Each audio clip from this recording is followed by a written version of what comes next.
bong. There's some resonance because we've been doing stuff. This is the same room as always, but of the What's Been On My Player video. This is a What's Been On My Player, but we've been taking stuff from the walls and we will do stuff, so this is what you have to deal with now. What's Been On My Player. There's going to be 2 sections of the video, let's say, because I have 2 separate piles. And one of them is pile driver. I start with pants, sorry. No, I have 2 piles. One of What's Been On My Player that was near to the player actually, and the other one is a bunch of CDs that I still have not put on the rightful places, you know the drill, that we took to Germany in July, because we went to Germany, yes, I just said that, to Headbangers Open Air. Blazing Stone was playing there. We rented a van, and the van did not have a modern music system, so we had to bring our own CDs to be entertained, and it was a very long road, and we played over and over some albums, and it was a blast. But that, I will talk about that later with Sed, who was there and suffered me singing Manowar, and all of them. Okay, Triumpher, a triumphant album indeed. This is the first. Hold there. I'm still, yeah, okay. Storming the Walls is the first album of Triumpher, a Greek band that really bets on the epic heavy metal side with a very Greek approach, which is something that I like to highlight, because even if I don't believe in sounds by country nowadays, it is true that Greece has a very particular way of doing epic heavy metal with many different flavors, but it's easy to recognize the bands from there that are doing epic heavy metal. In this case, they bet for sound that really reminds to Manowar, in particular Achilles' Agony and Ecstasy, that track, yeah, and also Bathory, the Viking era. Yeah, very energetic, very good singer, amazing singer. I saw the band live. That's how I really got into the band, because when I heard the album the first times, it didn't get to me that much. But the band is amazing live. I hope you can see them. And yeah, good album. And also I love the design of this booklet. Well, the artwork. Well, I have to say that the logo looks like a modern death metal band or extreme metal or something, instead of the real sound of the band portrays, but okay. Yeah, it's a simple booklet, but very cool, with the band here and the logo and stuff. Yeah, just black and golden, and this page is very cool designed with some symbols and stuff. Yeah. Da da da da da da da da da. Witch Hazel 2 Sojourn. Yeah, I love Witch Hazel. What can I say about them? They are... I was putting this.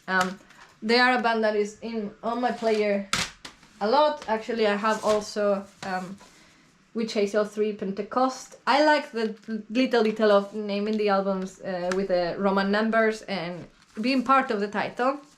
Both albums are amazing. I cannot decide which one is my favorite. I will say that Pentecost, but on the other hand, the second one with Barrow Hill and Victory and C minor. I don't know, I love both of them. Very melodic band that for some reason gets the label of heavy metal, and yeah, it has some elements of heavy metal, but it's more like a... how to describe, a melodic band with a lot of folk influences in the vein of Sin Lizzy, that medieval touch and flavor. On the aesthetic you can see it as well. Look at this source, medieval source, and look at the guys. Yeah. I lose my track all the time. It's a melodic, how to describe music. They have a very strong style, very inspired also by some sounds of the 70s, and they make great music. Love them, yeah, whatever. Moving on. Lizzie Borden, Menace to Society, and the Menace to Society is actually the redesign of this CD, because look at this fucking outrageous artwork. It's ugly. Ugly. It fits the campiness of Lizzie Borden, but it's bad. Seriously, this reissue is bad taste. Oh man, I have two here. I have, yeah, The Curse and Warning of Danger. I don't know from by the back of it. And you know I love a band when I have digipacks, because I fucking hate digipacks, and if I love a band too much, then I get digipacks if I cannot find something else. Okay, so these two, always a must around. I prefer Battle Cry. That's one of my favorite albums of all time, but it's good to hear some other stuff of the early era with, you know, Kimball. Yeah, the joke that I was doing before, Pile Driver. And this edition, I like the sleeves of High Roller Records. I like them because it's fun. It's fun. Yeah, Stay Ugly. And this edition comes with 3 versions: the original version, the brutally hideous version, and the monstruously vile version. Is it necessary? I don't think so, but there they are. I only listen to the original one. There's a poster. Haha, there's a poster. Is that it? Okay, because we are going to put some posters, and I don't remember which CDs or records do have posters, and now is a good opportunity to refine them, because yeah, we are lacking some posters. Can you donate some posters? Do you want to donate some posters? Get in touch with me. Shameless here. Just a basic booklet. You know, it's a bit telling, you know, telling or whatever. It's just white with the details. So that's the funny part, you know. This edition is 3 versions of the album in 2 different CDs, and the booklet is just simple white pages with lyrics. Okay, I could expect something more special, but that's what we got. Anyway, great speed metal album. We are always praising David the Face on this channel. I don't care the era, the project, the cuckoo-ness.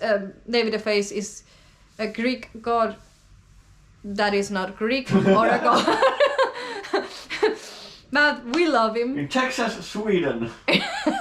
No, in Texas, Sweden. In what is it called? Long Island. Queensryche. I've been telling recently. Recently means I don't know when, because I don't remember the last videos that I did. But I've been mentioning that I am not that familiar with Queensryche. Yeah, I know that many people think that I'm very, very much into Queensryche, because I am a huge fan of bands like Crimson Glory and Sabotage. And for some reason, people tend to put all of those 3 together, which in some ways makes sense, but in most ways it doesn't. But okay. The thing is that, you know, the heavy metal, progressive, blah, blah, blah, progressive heavy metal, blah, blah, blah, blah, blah. But I never really got into Queensryche. In fact, I used to think that Geoff Tate was a pain in the ass as a vocalist, in terms of that he's amazing, but I found him annoying, and now I'm rediscovering that I enjoy him. But the whole band as a whole was shining on these records, and the compositions are amazing, and the little details here and there are very brain challenging, and I like that. Pretty Maze Future World. I think it's been showing up lately a lot. We've been playing a lot this album. One of those records that people kind of remember, like, oh no, they only had 1 good track. We did think that. You know, misconceptions. It actually has great songs that are not just Future World. And yeah, the booklet I'm not going to show you because it's just white with lyrics, and you know, it's a classic one. Okay, Candlemas, Tales of Creation. Epic doom metal from Sweden. And does anyone need an introduction to Candlemas on this channel? Really? I don't think so. With Messiah Marcolin, who is my favorite Candlemas vocalist, honestly. And yeah, go ahead and listen to it if you don't know it yet. Gravedigger. Again, Heart of Darkness. Love this album. I love Gravedigger. The 90s era is the fucking best of Gravedigger. Do not try to change my mind. You will not change my mind. Heart of Darkness is amazing. This artwork is my second favorite, along with Excalibur, the fucking epic, and yeah, with Andreas Marschall ruled. Ooh. Another Andreas Marschall artwork is U.D.O Time Bomb. This is not as impressive, but it's a cool artwork.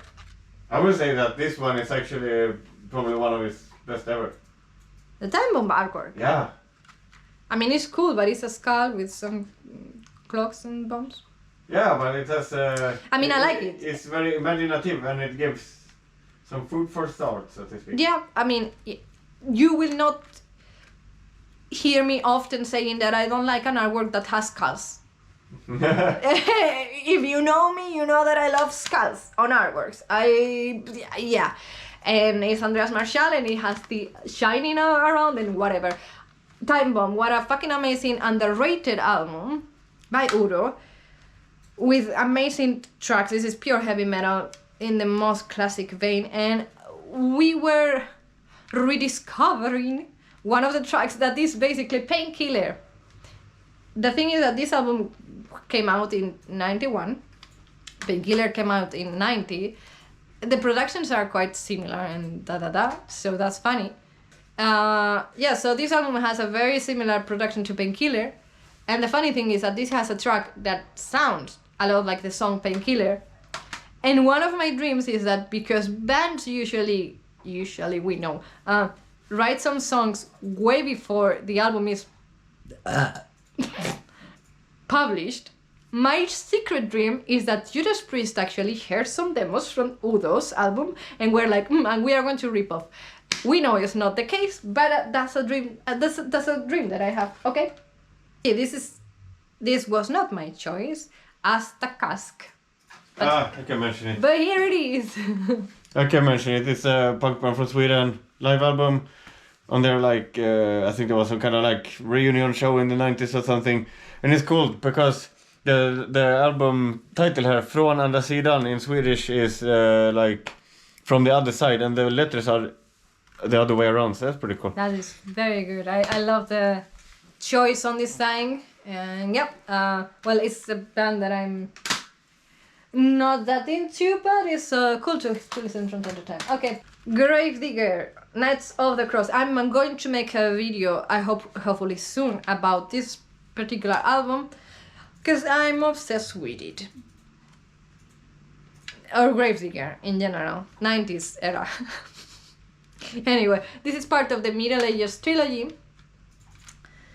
and it's my favorite era. As I was saying, those three albums are fucking yeah, and you know my favorite album from Gravedigger is Excalibur, but I'm rediscovering this in a way of it's ascending on the scale of favoritism.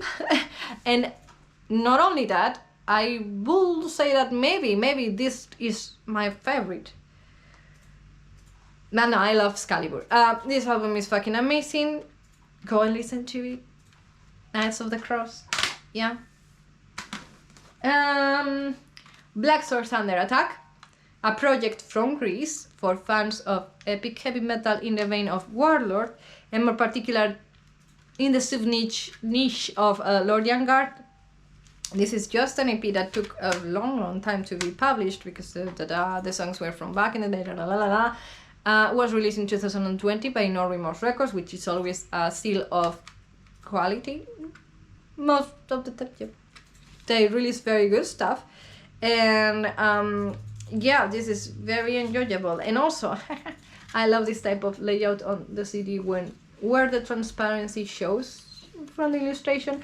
I tried to do this on the Will Revenge EP, actually inspired by Gravedigger, Knights of the Cross, but I did a mistake, or maybe not. I don't know. I can gaslight myself into that. The thing is that the CD came with the transparency being in white, so it was not transparent. Basically, it had a white background, and I don't know if I sent it in the wrong format or the factory did not listen to my specifications and they merged the layers. I don't know, that's a mystery. That's been going on in my head for 8 years and I will never know. I will try to have it in mind for future editions of new stuff or reissues. I don't know, whatever. Rainbow, Richie Blackmore's Rainbow. Yeah, shocker, right? That I'm playing Rainbow. Yeah. Not my favorite album though, but it has some killer tracks. And the other day I was thinking with 16th century Greensleeve. This is almost Comic Sans. But we can forgive them. I was thinking with 16th century Greensleeve, that is so unfair that Candy's Night, maybe nowadays is more accepted and respected, that Richie Blackmore wants to be a troubadour and he goes around with his hat and tights and whatever.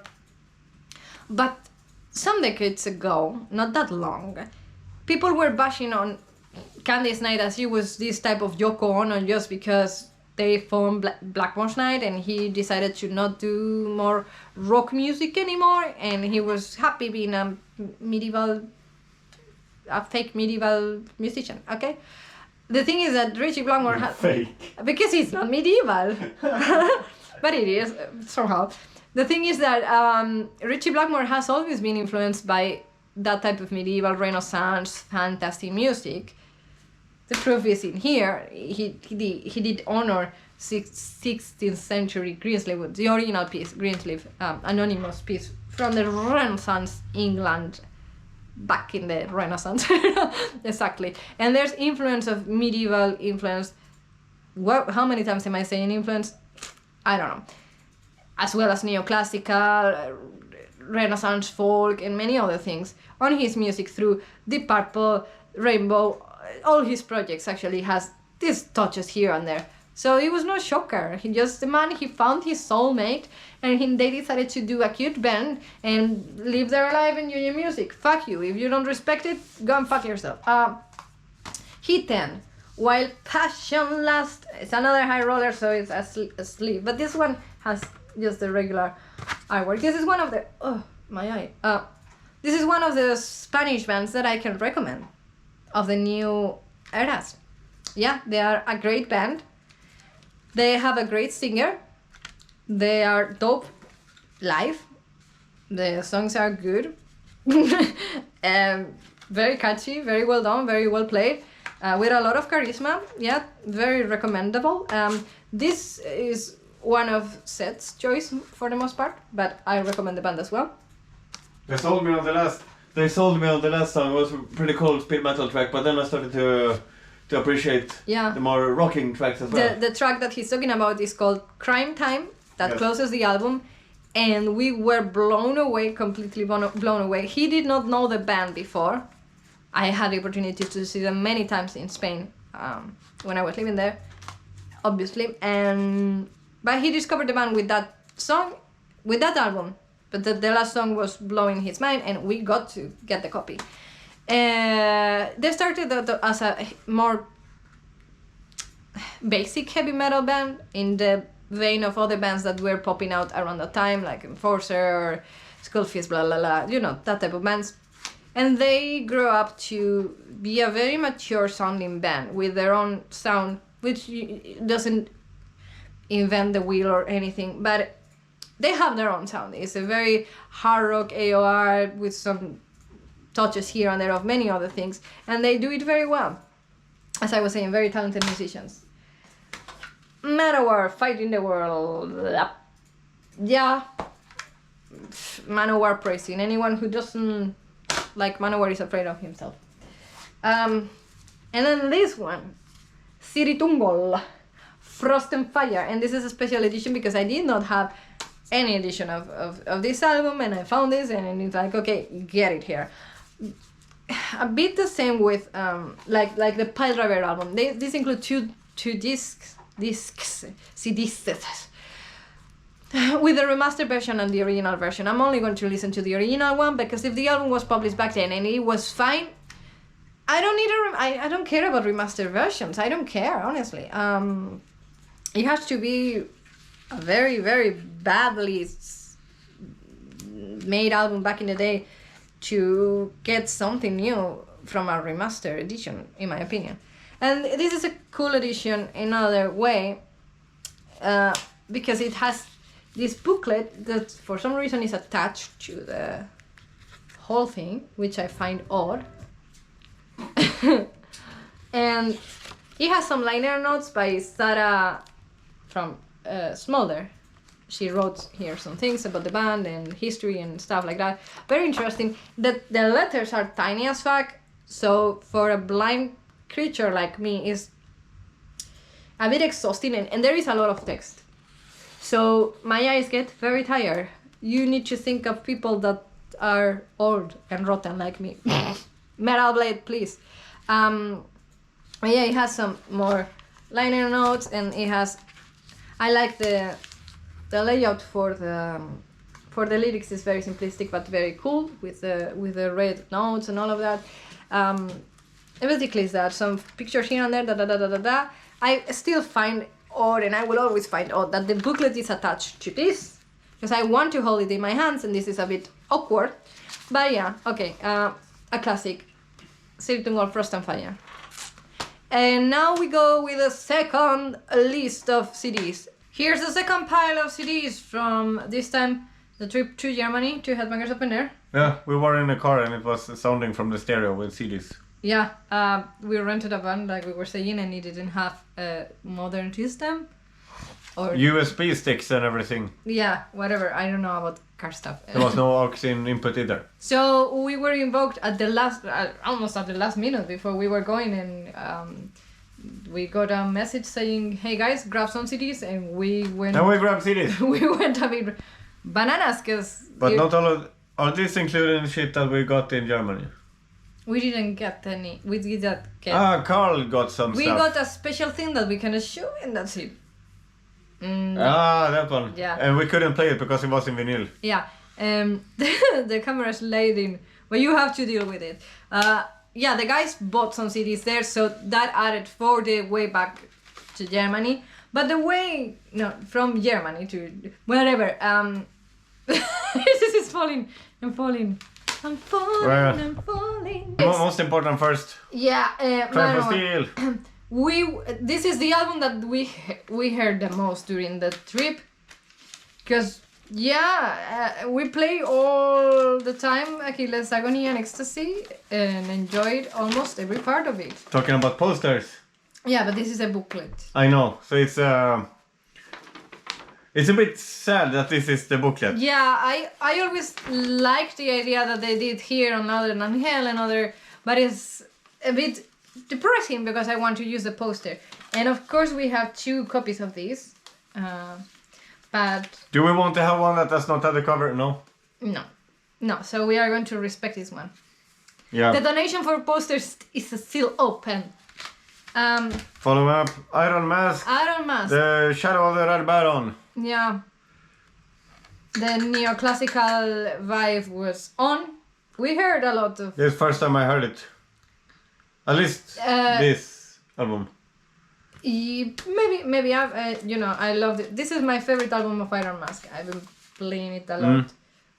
But mostly when you have not been here. It's actually one of the few bands that actually has a mascot that they're going with. Yeah. And one that actually works. Yes. It's... They have this guy that is like a... Like a knight. No. No, it's the guy with the Iron Mask, actually. The guy from the prison ship. It's Leonardo DiCaprio. Exactly. Basically. They have Leonardo DiCaprio. Yeah. This band is so underrated for my taste. Yeah. I mean, I love them. I was kind of sleeping when this happened, but what I heard was cool. Yeah.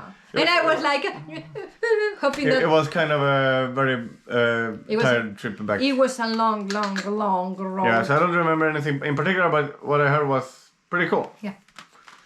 Then comes U.D.O. Yeah, I mean, U.D.O. What can we say? You can say that it's U.D.O. Anyone who doesn't like U.D.O. is afraid of himself. Yeah.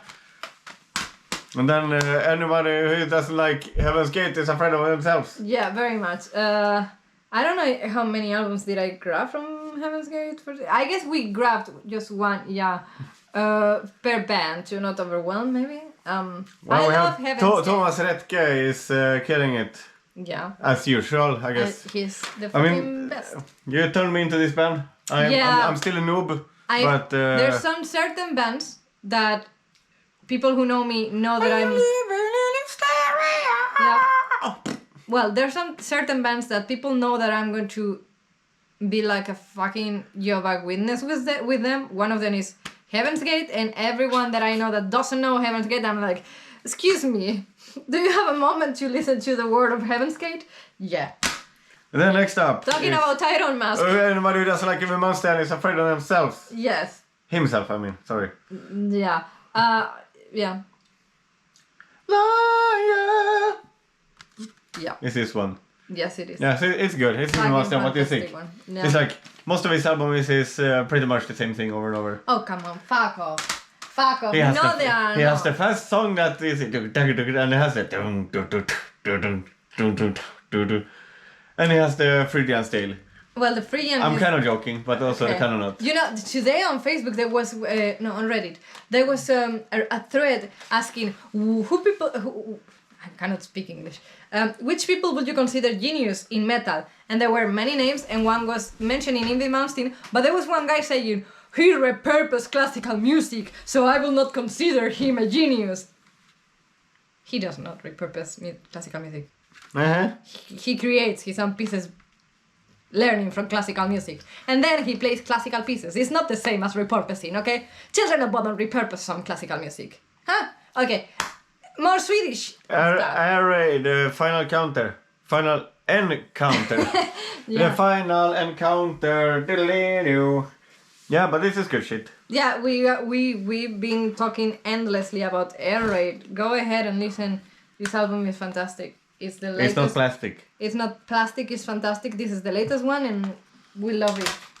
And then we have Stray Gods from Greece. In Portugal. It's an international band, and we don't put countries in that case because we have experience with international bands. It's a very eye-catching artwork. Yeah, I love it. It's very different with the... I mean, the Olympus, that's kind of why I'm like, hey, they're from Greece. It's like Virgin Steel, they are from Greece. Yeah, very cool band, very cool artwork. It's a digipack, but you know the rule of digipacks in this channel.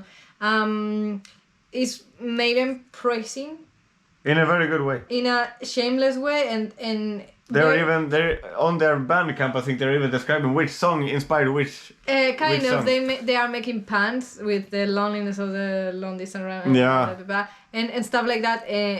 But is one of those bands that learns from the school of Iron Maiden, but does not rip off Iron Maiden, and they learn the tricks. But they also have a singer that sounds like Bruce. Yeah, he sounds like Bruce. When we played with Attic Demons, he was moving like Bruce as well. Well, we have Grave Digger. Excalibur. That's why he was not on the other pile. I mean, can you see this shit here? How can this not be good? Look at them. Anyone who doesn't like Grave Digger. It's Chris Boltonose around the round table. Yeah. Well, and also the Jens... It's Jens Becker on this one? Yeah. Yeah, Jens Becker. And because Stefan Ahlon and... The first album where James Becker was in Gravedigger was Knights of the Cross. Yeah. And this is the following. We love James Becker. Yeah. Yeah. He has a bass. And he plays on it. In a good way. What else? What's that? HammerFall. Oh, Legacy of I Kings. cannot sip from here. Yeah. In my opinion, the best one. It's the most solidly sounding one. The production on this one is one of my absolute favorites. The Glory of Andreas Marshall. Yeah. We love you, Andreas Marshall. We are loving everyone today. It's been there since I was, 11 maybe? Yeah. 11, 12. What's this year actually? 98. So 98. You were 9. No, I didn't get it when it was released. Okay. But a couple of years later. Yeah. Well, a fantastic album. Sisters of Mercy. We didn't get to listen to this. I was waiting to spam you with Sisters of Mercy, but we didn't get to play it for whatever reason.